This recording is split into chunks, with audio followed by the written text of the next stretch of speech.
Hai guys, hari ini kita bakalan ngobrolin tentang 4 tahapan dalam proses belajar. Nah, mungkin teman-teman ada yang ngerasain sama seperti saya ketika habis ngebaca buku terus ngerasa tahu dan bisa untuk melakukan sesuatu. Nah, ternyata itu tuh sebenarnya kita barusan di tahap tahu, belum tentu kita bisa. Nah, jadi kalau misalkan teman-teman pengen belajar hal baru, keempat tahapan ini harus dilewati. Nah, 4 tahapan itu kalau misalkan kita simpulkan adalah dari awal kita nggak tahu jadi tahu.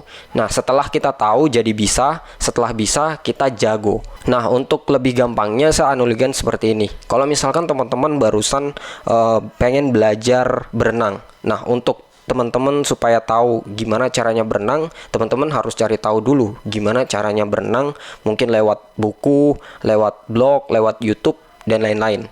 Nah, itu setelah teman-teman nonton atau baca, itu teman-teman tahu. Nah, untuk bisa, itu teman-teman harus doing atau melakukan. Karena yang kalian baca, itu kalian barusan di tahap tahu. Belum tentu kalian bisa melakukannya. Contohnya gini. Oh, kalau misalkan berenang itu ada gaya ini. Oh, mungkin kayak gitu. Terus kalau misalkan berenang itu nanti pada saat baliknya nanti kakinya seperti ini atau ada gaya seperti ini. Semua itu bakalan tergambar di otak secara kayaknya gampang. Tapi pada saat doing atau melakukan proses belajar itu hasilnya nggak seperti itu. Mungkin teman-teman langsung tenggelam dan segala macam. Mungkin kayak gitu. Contohnya sama seperti waktu itu saya waktu awal belajar foto produk makanan nih. Dan sampai sekarang saya masih belajar di tahap doing. Itu tuh pada saat lihat portofolionya orang-orang, lihat gambarnya mereka yang sudah mereka hasilkan, itu kelihatannya kayak lightingnya dari arah sini, terus nanti kita kasih lighting lagi dari arah sini, jadi nanti bertabrakan, yang sini harus lebih soft daripada yang ini, atau enggak yang ini harus gelap, yang ini lebih terang gitu. Oke, secara teori kelihatannya gampang, tapi pada saat doing atau melakukan, habis di foto tuh kayak, loh kok kayak gini ya? Harusnya kan kayak gini. Terus settingannya kok beda ya sama yang saya lihat. Focal length-nya sama, kameranya sama, terus lensanya sama, tapi kok hasilnya beda ya? Kok warnanya beda ya? Nggak seterang dengan yang saya lihat tadi. Nah, itu yang dinamakan proses belajar gitu teman-teman.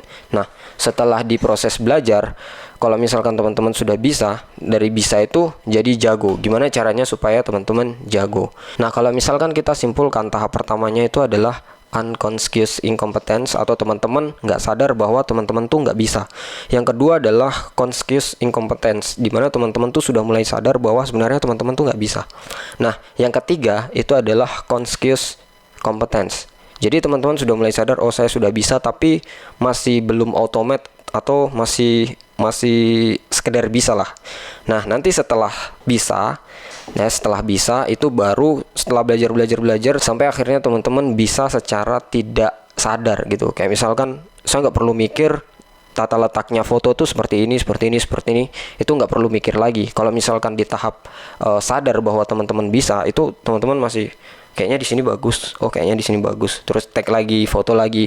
Nah, itu masih tahap sadar bahwa teman-teman bisa.